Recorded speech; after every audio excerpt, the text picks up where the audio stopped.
ទេម៉ែ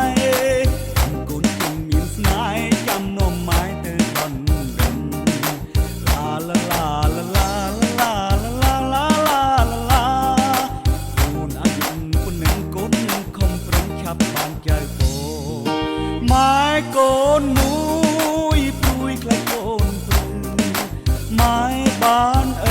បែបមើលទៅនឹងចង់យកកូនទៅតែធំប្រញាប់ប្រញាល់ចង់បានចៅពោស្រីមិនក្ររូបកូនល្អប៉ុណ្ណឹងដែរម៉ែប្រពន្ធណាម៉ែតែ5ឆ្នាំទី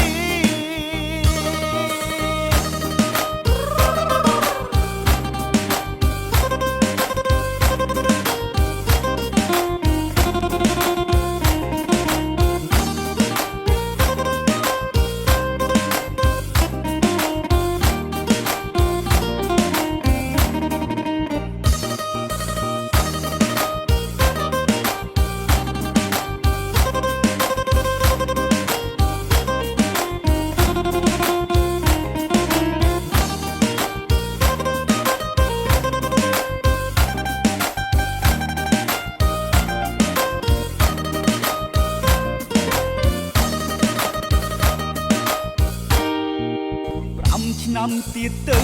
កុំតែបានចៅពោទេម៉ែ